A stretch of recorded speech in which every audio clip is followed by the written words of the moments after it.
ಪ್ರೀತಿಯ ಸ್ನೇಹಿತರೆ, S N study YouTube ಚಾನಲ್ಗೆ ನಿಮಗೆಲ್ಲರಿಗೂ ಸುಸ್ವಾಗತ ಸ್ನೇಹಿತರೆ. ಇವತ್ತು ನಾವು ವಿಶೇಷವಾಗಿ 2019ರಂದು ನಡೆದ ಒಂದು ಗ್ರೂಪ್ ಸಿ ಪತ್ರಿಕೆ ನಿಮ್ಮೊಂದಿಗೆ ನಾನು ಚರ್ಚೆ ಮಾಡ್ತೀನಿ ಸ್ನೇಹಿತರೆ.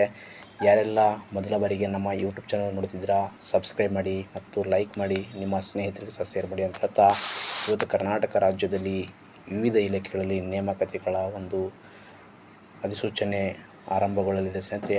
ಆಲ್ರೆಡಿ ಪೊಲೀಸ್ ಇಲಾಖೆಯಲ್ಲಿ 5,000ಕ್ಕಿಂತ ಅಧಿಕ ಹುದ್ದೆಗಳ ಒಂದು ನೇಮಕಾತಿ ಪ್ರಾರಂಭಗೊಂಡಿದೆ ಅಂತ ಹೇಳ್ಬೋದು.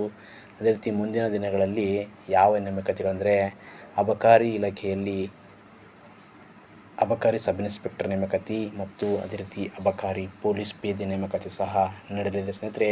ಇದು ಜವಾಬ್ದಾರಿ ನೀಡಿರುವುದು KE ಅವರಿಗೆ ಒಂದು ಜವಾಬ್ದಾರಿ ನೀಡಲಾಗಿದೆ ಸ್ನೇಹಿತರೆ, ಕರ್ನಾಟಕ ಪರೀಕ್ಷಾ ಪ್ರಾಧಿಕಾರ. ಈ ಕರ್ನಾಟಕ ಪರೀಕ್ಷಾ ಪ್ರಾಧಿಕಾರ ಯಾವ ರೀತಿ ಎಕ್ಸಾಮ್ ನಡೆಸ್ತಪ್ಪ ಅಂದರೆ ನಿಮಗೆಲ್ಲರಿಗೂ ಗೊತ್ತಿದೆ ಸ್ನೇಹಿತರೆ.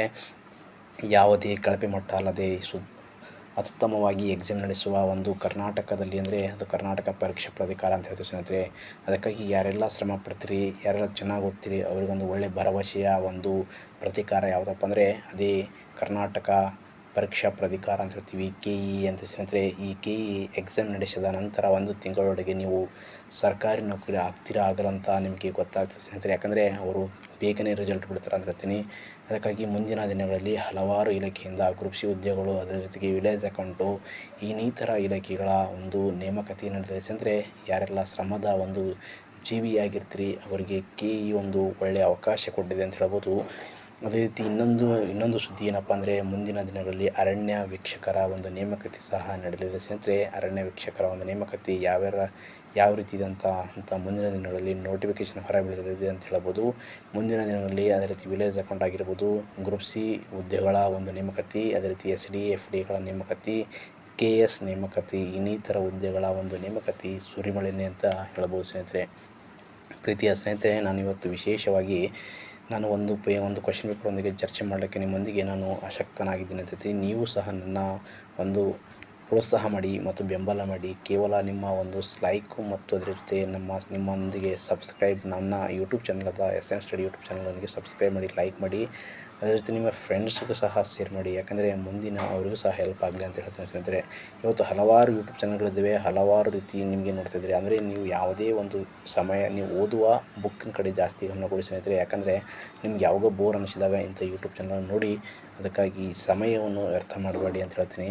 ಇಲ್ಲಿ ನಾನು ನೇರವಾಗಿ ಇವತ್ತು ಕ್ವಶನ್ಗಳಿಗೆ ಡಿಸ್ಕಸ್ ಮಾಡ್ತೀನಿ ಸ್ನೇಹಿತರೆ. ಇಲ್ಲಿ ಈ ಕೆಳಗಿನ ಯಾವ ನೀವು ಒಂದು ವೇಳೆ ಸರ್ಕಾರಿ ನೌಕರಿ ಆಗಬೇಕಂದ್ರೆ ಒಂದು ಎಕ್ಸಾಮ್ 3 ತಿಂಗಳು ನಡೀತದೆ ಸ್ನೇಹಿತರೆ. 3 ತಿಂಗಳೊಳಗೆ ನೀವು ಏನು ಮಾಡಬೇಕಪ್ಪ ಅಂದರೆ 10,000ಕ್ಕಿಂತ ಅಧಿಕ MCQ ಕ್ವಶನ್ಗಳು ಸಹ ಬಿಡಿಸಬೇಕಾಗುತ್ತೆ ಸ್ನೇಹಿತರೆ. ಅದಕ್ಕಾಗಿ ನಿಮಗೆ ಪದೇ ನಾನು ಏನಪ್ಪ ಅಂದರೆ ಬಹಳ ಇಂಪಾರ್ಟೆಂಟಾಗಿ ಹೇಳ್ತೀನಿ. ಅದಕ್ಕಾಗಿ 10,000ಕ್ಕಿಂತ ಅಧಿಕ MCQ ಕ್ವಶನ್ಗಳು ಬಿಡಿಸಲೇಬೇಕಾಗುತ್ತೆ. ಉದಾಹರಣೆ, ಈಗ ನಿಮಗೆ ಏನಪ್ಪ ನೇಮಕಾತಿ ಅಂದರೆ ಮುಂದಿನ ದಿನಗಳಲ್ಲಿ ಸಬ್ ಇನ್ಸ್ಪೆಕ್ಟರ್ ಯಾವುದಪ್ಪ ನೇಮಕಾತಿ ಸಬ್ ಇನ್ಸ್ಪೆಕ್ಟರ್ ಅಂದರೆ ಅಬಕಾರಿ ಇಲಾಖೆಯಲ್ಲಿ ಸಬ್ ಇನ್ಸ್ಪೆಕ್ಟರ್ ಮತ್ತು ಪೇದೆಗಳು ಕರೀತಿದ್ದಾರೆ. ಆ ಪೇದೆ ಮತ್ತು ಸಬ್ ಇನ್ಸ್ಪೆಕ್ಟರ್ ಆಗಬೇಕಾದ್ರೆ ನೀವು 10,000ಕ್ಕಿಂತ ಅಧಿಕ MCQ ಕ್ವಶನ್ಗಳು ಬಿಡಿಸಿದಾಗ ಮಾತ್ರ ನೀವು ಒಂದು ಪೇಪರ್ ನಿಮಗೆ ಈಸಿ ಅನ್ನಿಸ್ಬೋದು ಸ್ನೇಹಿತರೆ. ಯಾಕಂದರೆ ಸಾಮಾನ್ಯ ಜ್ಞಾನ ಕೇವಲ ಒಂದೇ ಪತ್ರಿಕೆ ಇದೆ, ಅದೊಂದು ನಿಮ್ಮ ಲಕ್ ಅಂತ ಹೇಳ್ಬೋದು. ಅದಕ್ಕಾಗಿ ಯಾರೆಲ್ಲ ಅರ್ಹತೆಯನ್ನು ಹೊಂದಿರ್ತೀರಾ ಅವರೆಲ್ಲ ಚೆನ್ನಾಗಿ ಓದಿ ಮುಂದಿನ ದಿನದಲ್ಲಿ ನೀವು ಕಂಡ ಉದ್ಯೋಗ ಪಡೆಯಿರಿ ಅಂತ ಹೇಳ್ತಾ, ನಾನು ಇವತ್ತು ನೇರವಾಗಿ ಒಂದು ಸ್ವಲ್ಪ ಕ್ವಶನ್ ನಿಮ್ಮೊಂದಿಗೆ ಚರ್ಚೆ ಮಾಡ್ತಿದ್ದೀನಿ ಅಂತ ಹೇಳ್ತೀನಿ. ಬನ್ನಿ ಸ್ನೇಹಿತರೆ. ಈ ಕೆಳಗಿನ ಯಾವ ಐತಿಹಾಸಿಕ ಭಾರತೀಯ ದೇವಾಲಯಗಳ ವಾಸ್ತುಶಿಲ್ಪ ತೊಟ್ಟಿಲು ಎಂದು ಕರೆಯಲಾಗಿದೆ? ಇಲ್ಲಿ ನೇರವಾಗಿ ಅಂದರೆ ಐಹೊಳೆ ಅಂತ ಸ್ನೇಹಿತರೆ. ಐಹೊಳೆ ಎಂಬುದು ದೇವಾಲಯಗಳ ವಾಸ್ತುಶಿಲ್ಪ ತೊಟ್ಟಿಲು ಎಂದು ಸಹ ಕರಿತೀವಿ ಸ್ನೇಹಿತರೆ. ಇಲ್ಲಿ 2ನೇ ಪುಲಿಕೇಶಿ ಕೆಳಗಿನ ಯಾವ ಶಾಸನ ಅವನನ್ನು ಪರಮ ಭಗವತ ಎಂದು ವರ್ಣಿಸಿದ್ದಾನೆ? ಭಾಳ ಇಂಪಾರ್ಟೆಂಟ್ ಕ್ವಶನ್ ಅಂತ ಹೇಳ್ತೀನಿ. ಅದಕ್ಕಾಗಿ ನೀವೆಲ್ಲ ಏನು ಮಾಡಬೇಕಪ್ಪ ಅಂದರೆ ಚೆನ್ನಾಗಿ ಓದೋದ್ರ ಕಡೆ ಗಮನ ಕೊಡಿ. ನೋಡಿ, ಈ ರೀತಿ ಕ್ವಶನ್ ಬಂದಾಗ ಕ್ವಶನ್ ಪೇಪರ್ ನೀವು ಚೆನ್ನಾಗಿ ಬಿಡಿಸ್ತಾ ಇರಬೇಕು. 2ನೇ ಪುಲಿಕೇಶಿ ಅಥವಾ ಇಮ್ಮಡಿ ಪುಲಿಕೇಶಿಯನ್ನು ಪರಮ ಭಗವತ ಎಂದು ವರ್ಣಿಸಿದ ಶಾಸನ ಯಾವುದು? ಐಹೊಳೆ ಶಾಸನ.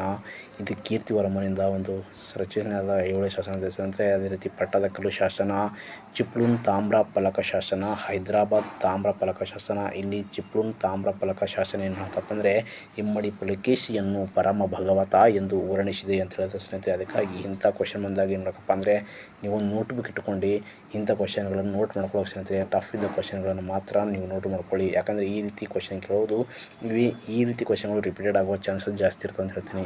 ನೆಕ್ಸ್ಟ್ ಕ್ವಶನ್ ಹೋಗ್ತೀನಿ ಸ್ನೇಹಿತರೆ. ಈ ಕೆಳಗಿನ ಯಾವ ದೇವಾಲಯವು ಗಜವೃಷ್ಟಾಕಾರದ ತಳವಿನ್ಯಾಸವನ್ನು ಹೊಂದಿದೆ. ನೋಡಿ, ಇಂತಹ ಕ್ವಶನ್ ಸಹ ಭಾಳ ಇಂಪಾರ್ಟೆಂಟು. ಕಲೆ ಮತ್ತು ವಾಸ್ತುಶಿಲ್ಪದಲ್ಲಿ ಕಂಡುಬರುವ ಈ ಥರದ ಕ್ವಶನ್ಗಳು ಏನಪ್ಪ ಅಂದರೆ, ಯಾವ ದೇವಾಲಯನು ಗಜವೃಷ್ಟಾಕಾರದ ತಾಳವಿನ್ಯಾಸವನ್ನು ಹೊಂದಿದೆ ಅಂತ ಕೇಳಿದರೆ ಸ್ನೇಹಿತರೆ, ಇಲ್ಲಿ ವಿರೂಪಾಕ್ಷ ದೇವಾಲಯ, ಇದು ಬಳ್ಳಾರಿ ಜಿಲ್ಲೆಯಲ್ಲಿ ಕಂಡುಬರ್ತದೆ ಸ್ನೇಹಿತರೆ. ಅದೇ ರೀತಿ ಲಾರ್ಡ್ ಖಾನ್ ದೇವಾಲಯ, ಇದು ಐಹೊಳೆಯ ಒಂದು ಶಿವ ದೇವಾಲಯ ಅಂತ ಹೇಳ್ತೀವಿ. ಲಾರ್ಡ್ ಖಾನ್ ದೇವಾಲಯ ಯಾವ ದೇವರಿಗೆ ಸಂಬಂಧಪಟ್ಟಿದೆ ಅಂತ ಕೇಳಬಹುದು. ಇದು ಶಿವ ದೇವಾಲಯಕ್ಕೆ ಸಂಬಂಧಪಟ್ಟ ಅಂತ ಹೇಳ್ತಿರುತ್ತೆ. ಅದೇ ರೀತಿ ಕೋತಿಗುಪ್ಪೀಸ್ ದೇವಾಲಯ ಅಂತ ಹೇಳಿದ್ರೆ, ಅದೇ ರೀತಿ ದುರ್ಗಾ ದೇವಾಲಯ. ಇಲ್ಲಿ ಸರಿಯಾದ ಆನ್ಸರ್ ಯಾವುದಪ್ಪ ಅಂದರೆ, ಈ ದುರ್ಗಾ ದೇವಾಲಯ ಎಂಬುದು ಏನಪ್ಪ ಅಂದರೆ ಗಜವೃಷ್ಟಾಕಾರದ ತಾಳವಿನ್ಯಾಸವನ್ನು ಹೊಂದಿರುವ ಒಂದು ದೇವಾಲಯ ಯಾವುದಪ್ಪ ಅಂದರೆ ಇದೇ ದುರ್ಗಾ ದೇವಾಲಯ ಆಗಿರುತ್ತೆ ಸ್ನೇಹಿತರೆ. ಇಲ್ಲಿ ಭಾಳ ಇಂಪಾರ್ಟೆಂಟ್ ಆಗಿರುತ್ತೆ.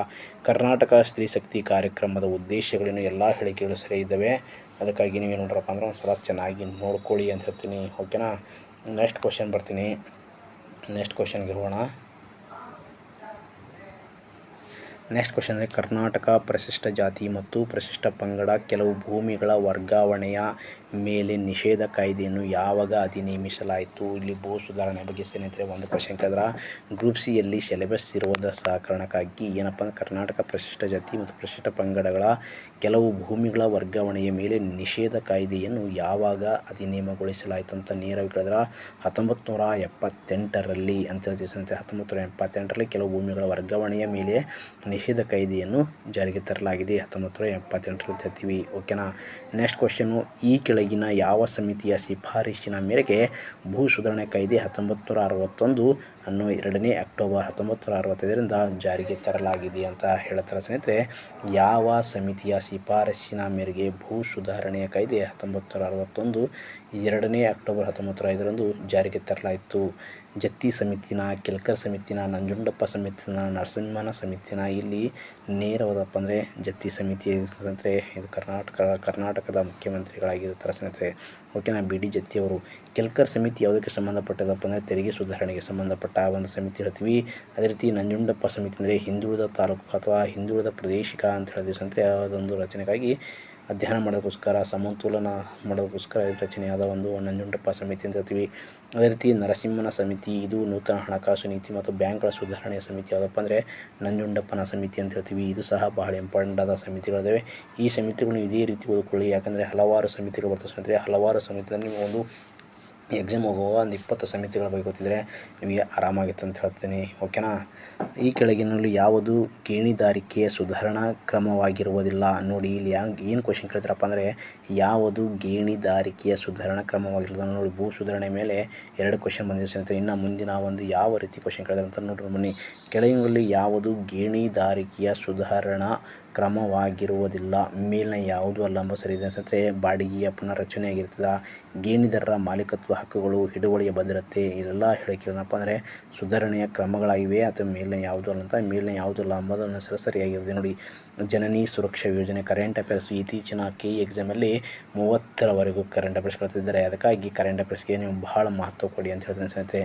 ಜನನಿ ಸುರಕ್ಷಾ ಯೋಜನೆಯ ಮುಖ್ಯ ಧ್ಯೇಯವೇನೆಂದರೆ ತಾಯಿ ಮತ್ತು ಶಿಶು ಮರಣ ಪ್ರಮಾಣ ದರವನ್ನು ಕಡಿಮೆ ಮಾಡುವುದು, ಜನಸಂಖ್ಯೆ ವೃದ್ಧಿ ದರವನ್ನು ಕಡಿಮೆ ಮಾಡುವುದು, ಲಿಂಗ ಅನುಪಾತವನ್ನು ಸಮತೋಲನದಲ್ಲಿ ಕಾಪಾಡೋದು.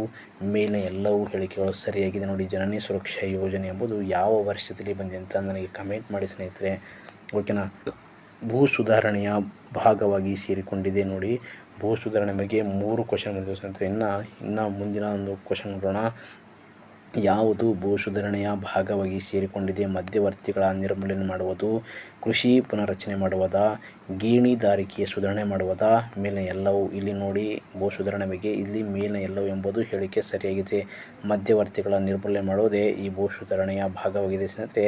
ಅದೇ ರೀತಿ ಕೃಷಿ ಪುನರ್ರಚನೆ ಮಾಡುವುದೇ ಭೂ ಸುಧಾರಣೆಯ ಒಂದು ಭಾಗವಾಗಿ ಸೇರಿಕೊಂಡಿದೆ ಅಂತ ಹೇಳ್ಬೋದು. ಗೇಣಿದಾರಿಕೆಯ ಸುಧಾರಣೆ ಇದು ಸಹ ಭೂ ಸುಧಾರಣೆಯ ಭಾಗವಾಗಿ ಸೇರಿಕೊಂಡಿದೆ ಅಂತ ಹೇಳ್ಬೋದು. ಮೇಲಿನ ಎಲ್ಲ ಹೇಳಿಕೆಗಳು ಸರಿಯಾಗಿದೆ ಅಂತ ಹೇಳ್ತೀನಿ ಸ್ನೇಹಿತರೆ. ಓಕೆನಾ. ಇಲ್ಲಿ ನಾವು ನೋಡೋಣ ಬನ್ನಿ. ಇನ್ನೊಂದು ಕ್ವಶನ್ ಯಾವುದಪ್ಪ ಅಂದರೆ, ಈಗ ನಾವು ನೇರವಾಗಿ ಏನು ಮಾಡೋಣಪ್ಪ ಅಂದರೆ, ಈ ಕೆಳಗಿನ ಯಾವುದು ಹಸಿರು ಕ್ರಾಂತಿಯ ತಂತ್ರದ ಭಾಗವಾಗಿದೆ? ನೋಡಿ, ಹಸಿರು ಕ್ರಾಂತಿ ಅಂದರೆ ಗೋಧಿ ಮತ್ತು ಗೋಧಿ ಬಗ್ಗೆ ಅಂತ ಇದು ಪಂಜಾಬ್ ಮತ್ತು ಹರಿಯಾಣ ರಾಜ್ಯದಲ್ಲಿ ಒಂದು ಮೊದಲ ಬಾರಿಗೆ ಒಂದು ಕ್ರಾಂತಿ ಅಂತ ಹೇಳಬಹುದು. ಈ ಕ್ರಾಂತಿ ಎಲ್ಲಿ ಕಂಡು ಬರ್ತದೆ ಅಂತ ನೇರವಾಗಿ ಹೇಳ್ತಾನೆ. ಹಸಿರು ಕ್ರಾಂತಿಯ ಒಂದು ಮೊದಲ ಬಾರಿಗೆ ಎಲ್ಲಿ ಕಂಡು ಬರ್ತವೆ ಅಂದರೆ ಪಂಜಾಬ್ ಮತ್ತು ಹರಿಯಾಣ ರಾಜ್ಯದಲ್ಲಿ ಅಂತೀವಿ. ಯಾವ ಬೆಳೆ ಅಂದರೆ ಗೋಧಿ ಅಂತ ಸ್ನೇಹಿತರೆ. ಓಕೆನಾ. ಇಲ್ಲಿ ಹೆಚ್ಚಿನ ಇಳುವರಿ ನೀಡುವ ವೈವಿಧ್ಯಮಯ ಬೀಜಗಳ ಬಳಕೆ ಅಂತ ಹೇಳ್ತೀವಿ. ರಾಸಾಯನಿಕ ಗೊಬ್ಬರಗಳ ಮತ್ತು ಕೀಟನಾಶಕ ಬಳಕೆ, ನೀರಾವರಿ ಅವಕಾಶ, ಮೇಲಿನ ಎಲ್ಲವೂ ಹೇಳಿಕೆಗಳು ಸರಿಯಾಗಿದೆ ನೋಡಿ. ಓಕೆ. ಕರ್ನಾಟಕದಲ್ಲಿ ಜನಸಂಖ್ಯೆ ತೀವ್ರ ಬೆಳವಣಿಗೆ ಕಾರಣವಲ್ಲ ಅಂತ ಸ್ನೇಹಿತರೆ. ಮೇಲಿನ ಯಾವುದೂ ಅಲ್ಲ.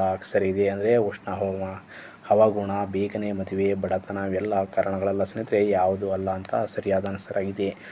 ಈ ಕೆಳಗಿನ ಯಾವ ನದಿ ಮಹಾರಾಷ್ಟ್ರ, ಕರ್ನಾಟಕ ಮತ್ತು ಆಂಧ್ರ ಪ್ರದೇಶದಲ್ಲಿ ಹರಿದು ಹೋಗುವ ನದಿ ಅಂದರೆ ತುಂಗಭದ್ರಾ, ಕಾವೇರಿ, ಕೃಷ್ಣ, ಭೀಮಾ. ಇಲ್ಲಿ ನೋಡಿ ಈ ರೀತಿ ಕ್ವಶನ್ಗಳು ಬಂದಾಗ ಭಾಳ ಇಂಪಾರ್ಟೆಂಟ್ ಆದ ಕ್ವಶನ್ ಅಂತ ಹೇಳ್ತೀವಿ.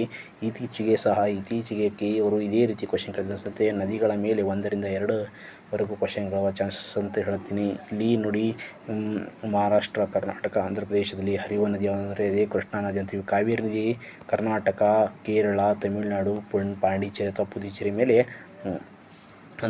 ಅಂದರೆ ನದಿವಾದ ರಾಜ್ಯಗಳಂತ ಹೇಳ್ತೀವಿ ಸ್ನೇಹಿತರೆ. ಓಕೆನಾ. ಕೃಷ್ಣ ಆಂಧ್ರ ಪ್ರದೇಶ, ಮಹಾರಾಷ್ಟ್ರ, ಕರ್ನಾಟಕದಲ್ಲಿ ಹರಿಯುವ ಒಂದು ನದಿಯಾಗಿದೆ ಅಂತ ಹೇಳ್ತೀವಿ. ಓಕೆ. ಶ್ರೀ ರಂಗಾಚಾರ್ಯರು 1881ರಲ್ಲಿ ಪ್ರಜಾಪ್ರತಿನಿಧಿ ಸಭೆಯನ್ನು ಸ್ಥಾಪನೆ ಮಾಡಿದರು.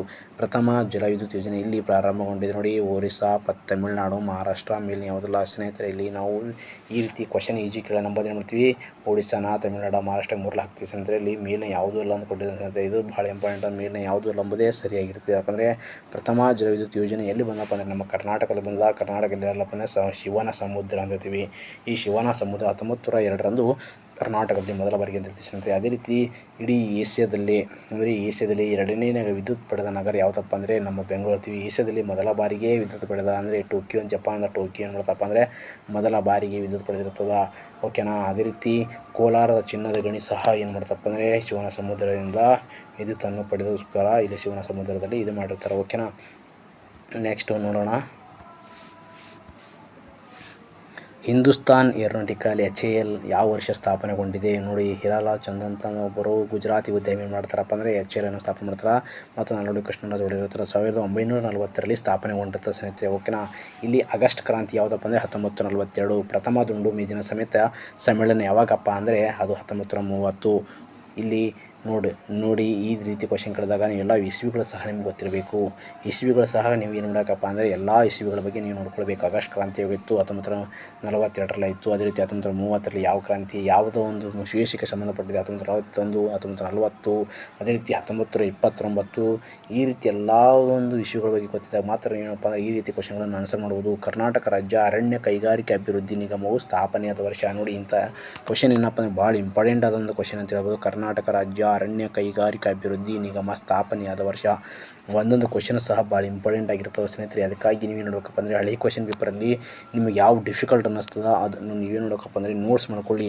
ಕರ್ನಾಟಕ ರಾಜ್ಯ ಅರಣ್ಯ ಕೈಗಾರಿಕಾ ಅಭಿವೃದ್ಧಿ ನಿಗಮವು ಸ್ಥಾಪನೆಯಾದ ವರ್ಷ. ಈ ರೀತಿ ಕ್ವಶನ್ ಕೇಳಿದಾಗ ಯಾರು ಅಂದರೆ 100% ಯಾರು ಚೆನ್ನಾಗಿ ಓದಿರ್ತಾರೋ ಅಂಥವ್ರು ಮಾತ್ರ ಏನು ಮಾಡ್ತಾರೆ ಈ ರೀತಿ ಕ್ವಶನ್ಗೆ ಆನ್ಸರ್ ಮಾಡಲಿಕ್ಕೆ ಎಲಿಜಿಬಲ್ ಆಗಿರ್ತಾರೆ ನೋಡಿ. ಕರ್ನಾಟಕ ರಾಜ್ಯ ಅರಣ್ಯ ಕೈಗಾರಿಕಾ ಅಭಿವೃದ್ಧಿ ನಿಗಮವು ಸ್ಥಾಪನೆಯಾದ ವರ್ಷ 1970, 1971, 1972, 1973. 1973ರಲ್ಲಿ ಏನಾಗ್ತಪ್ಪ ಅಂದರೆ ಕರ್ನಾಟಕ ರಾಜ್ಯ ಅರಣ್ಯ ಕೈಗಾರಿಕಾ ಅಭಿವೃದ್ಧಿ ನಿಗಮವು ಸ್ಥಾಪನೆಗೊಂಡದ್ದು 1973. ಸರಿಯಾದ ಆನ್ಸರ್ ಆಗಿದೆ ಸ್ನೇಹಿತರೆ. ಓಕೆ. ನೆಕ್ಸ್ಟು ಕರ್ನಾಟಕದ ಯಾವ ಪ್ರದೇಶವನ್ನು ಕರ್ನಾಟಕದ ಮ್ಯಾಂಚೆಸ್ಟರ್ ಎಂದು ಕರಿತೀವಿ ಅಂದರೆ ದಾವಣಗೆರೆ ಎಂಬುದು ಕರ್ನಾಟಕದ ಮ್ಯಾಂಚೆಸ್ಟರ್ ಎಂದು ಕರೀತಾರೆ ಸ್ನೇಹಿತರೆ. ಅದೇ ರೀತಿ ಕರ್ನಾಟಕದ ಅತಿ ಹೆಚ್ಚು ತೆಂಗು ಬೆಳೆಯುವ ಒಂದು ಜಿಲ್ಲೆ ಯಾವುದು ಅಂದರೆ ಅದು ತುಮಕೂರು ಅಂತ ಹೇಳ್ತೀವಿ ಸ್ನೇಹಿತರೆ. ತುಮಕೂರು. ಇಲ್ಲಿ ಒಂದು ತೆಂಗು ಸಂಶೋಧನಾ ಕೋನೇನಹಳ್ಳಿ ಅಂತ ಬರ್ತದೆ ಸ್ನೇಹಿತರೆ. ತಿಪಟೂರು ತಾಲೂಕಿನ ಕೋನೇನಹಳ್ಳಿಯಲ್ಲಿ ಏನಪ್ಪ ಅಂದರೆ ತೆಂಗು ಸಂಶೋಧನಾ ಕೇಂದ್ರ ಸಹ ಕಾಣಬರ್ತಾ. ಈ ಬೀದರ್ ವಿಶೇಷತೆ ಅಂದರೆ ಕಡಿಮೆ ಉಷ್ಣಾಂಶವನ್ನು ಹೊಂದಿರುವ ಒಂದು ಬೀದರ್ ಜಿಲ್ಲೆ ಅಂತ ಹೇಳ್ತೀವಿ ಸ್ನೇಹಿತರೆ. ಬೀದರ್ ಜಿಲ್ಲೆ ಅತಿ ಕಡಿಮೆ ಉಷ್ಣಾಂಶ ಹೊಂದಿರುವ ಕರ್ನಾಟಕದ ಜಿಲ್ಲೆ ಯಾವುದಪ್ಪ ಅಂದರೆ ಬೀದರ್ ಅಂತ ಹೇಳ್ತೀವಿ. ಓಕೆ. ಚಿಕ್ಕಮಗಳೂರು ಕಾಫಿಗೆ ಪ್ರಸಿದ್ಧವಾದ ಒಂದು ಜಿಲ್ಲೆ ಅಂತ ಹೇಳ್ತೀವಿ. ಈ ರೀತಿ ನೀವು ಕ್ವಶನ್ಗಳು ಡಿಸ್ಕಸ್ ಮಾಡೋದ್ರಿಂದ ನಿಮಗೆ ಬಹಳ ಇಂಪಾರ್ಟೆಂಟ್ ಆಗಿರ್ತದೆ. ಓಕೆ. ಇಲ್ಲಿ ನೋಡಿ NMSA ನಾಮ್ಸಾ ವಿಸ್ತರಿಸಿ ಅಂತ ಕೇಳಿದ್ರೆ national mission for sustainable agriculture ಎಂಬುದು ಸರಿಯಾದ ಆನ್ಸರ್ ಆಗಿದೆ ನೋಡಿ. National mission for sustainable agriculture ಎಂಬುದು ಸರಿಯಾದ ಆನ್ಸರ್ ಆಗಿದೆ. ಆಪರೇಷನ್ ಫ್ಲಡ್ ಆರಂಭಿಸಿದ್ದು ರಾಷ್ಟ್ರ ನೋಡಿ. ಆಪರೇಷನ್ ಫ್ಲಡ್ ಎಂಬುದು ಇದು ರಾಷ್ಟ್ರೀಯ ಹೈನುಗಾರಿಕೆ ಅಭಿವೃದ್ಧಿ ಮಂಡಳಿ ಅಮೂಲ್ ಸ್ಥಾಪನೆ ಸ್ನೇಹಿತರೆ. ಅಮೂಲ್ ಎಲ್ಲಿ ಸ್ಥಾಪನೆಗೊಂಡದಪ್ಪ ಅಂದರೆ ಗುಜರಾತಿನಲ್ಲಿ ಸ್ಥಾಪನೆಗೊಂಡ ಆನಂದ್ ಎಂಬ ನಗರದಲ್ಲಿ ಏನಪ್ಪ ಅಂದರೆ ಗುಜರಾತಿನಲ್ಲಿ ಸ್ಥಾಪನೆಗೊಂಡ ಅಮೂಲ್ ಅಂತ ಹೇಳ್ತೀವಿ. ವರ್ಗೀಸ್ ಕುರಿಯನ್ ಅವರ ಅಂತ ಹೇಳ್ತೀವಿ ಸ್ನೇಹಿತರೆ. ಈ ರೀತಿ ನೀವು ಕ್ವಶನ್ಗಳು ಓದಿದಾಗ ಆರಾಮಾಗಿ ನೀವು ನೋಡೋಕಪ್ಪ ಅಂದರೆ ಚೆನ್ನಾಗಿ ನೀವು ಆರಾಮಾಗಿ ಒಂದೊಂದೇ ಕ್ವಶನ್ ಪೇಪರ್ ಬಿಡಿಸಿ ಆರಾಮಾಗಿ ಬಿಡಿಸಿ, ಓಕೆನಾ. ಗ್ರಾಮೀಣ ಸಹಕಾರ ಸಾಲ ವ್ಯವಸ್ಥೆಯಲ್ಲಿ ಅಂದರೆ ಗ್ರಾಮೀಣ ಸಹಕಾರ ಸಾಲ ವ್ಯವಸ್ಥೆಯಲ್ಲಿ ಈ ಕೆಳಗಿನ ಯಾವುದನ್ನು RBI ಕೇಂದ್ರ ನಿಯಂತ್ರಿಸಲ್ಪಡುವುದಿಲ್ಲ. ಮೇಲಿನ ಎಲ್ಲವೂ ಸರಿಯಾಗಿದೆ ನೋಡಿ. ಪ್ರಾಥಮಿಕ ಕೃಷಿ ಸಾಲ ಸಹಕಾರ ಸಂಘಗಳು ನಿಯಂತ್ರಿಸಲ್ಲ, ಕೇಂದ್ರ ಸಹಕಾರ ಬ್ಯಾಂಕ್ಗಳು ಸಹ ನಿಯಂತ್ರಿಸಲ್ಲ, ರಾಜ್ಯ ಸಹಕಾರಗಳು ಸಹ ನಿಯಂತ್ರಿಸುವುದಿಲ್ಲ. ನೆಕ್ಸ್ಟು ರಾಷ್ಟ್ರೀಯ ಗ್ರಾಮೀಣ ಜೀವನೋಪಾಯ ಮಿಷನ್ ನಿಯೋಗ ನಾರ್ಮಲ್ ಏನಂತ ಕರೀತಾರೆ, ದೀನ್ ದಯಾಳ್ ಅಂತ್ಯೋದಯ ಯೋಜನೆ ಸಹ ಕರಿತೀವಿ ನೋಡಿ.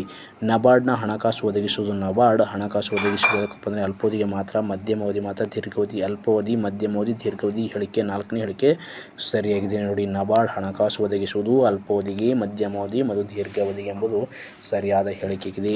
ಈ ಕೆಳಗಿನ ಯಾವ ಯೋಜನೆಯು ರಾಷ್ಟ್ರೀಯ ಸಾಮಾಜಿಕ ಸಹಾಯಕ ಕಾರ್ಯಕ್ರಮದಡಿಯಲ್ಲಿ ಬರುವುದಿಲ್ಲ ನೋಡಿ. ಕೆಳಗಿನ ಯಾವ ಯೋಜನೆಯು ರಾಷ್ಟ್ರೀಯ ಸಾಮಾಜಿಕ ಸಹಾಯಕ ಕ್ರಮದ ಅಡಿಯಲ್ಲಿ ಬರುವುದಿಲ್ಲ ಅಂತ ಹೇಳಿದ್ರೆ ದೀಕ್ಷಾ ಜ್ಞಾನ ಹಂಚಿಕೆಗಾಗಿ ಡಿಜಿಟಲ್ ಸೆಕ್ಷನ್ ಇದು ಸಹ ಬರುವುದಿಲ್ಲ. ವಿಶ್ವಸಂಸ್ಥೆಯ ಸಾಮಾನ್ಯ ಸಭೆಯ ಯಾವ ವರ್ಷ ಅಂತಾರಾಷ್ಟ್ರೀಯ ಸಹಕಾರ ನೋಡಿ. ಸಹಕಾರ ವರ್ಷ ಅಂತ ಕೇಳ್ತಾರೆ. ವಿಶ್ವಸಂಸ್ಥೆಯ ಸಹಕಾರ ವರ್ಷ ಅಂದರೆ 2012 ಅಂತ ನೋಡಿ. 2012 ಏನಪ್ಪ ಅಂದರೆ ಸಹಕಾರ ವರ್ಷ ವಿಶ್ವಸಂಸ್ಥೆ ಮಾಡಿರ್ತದ.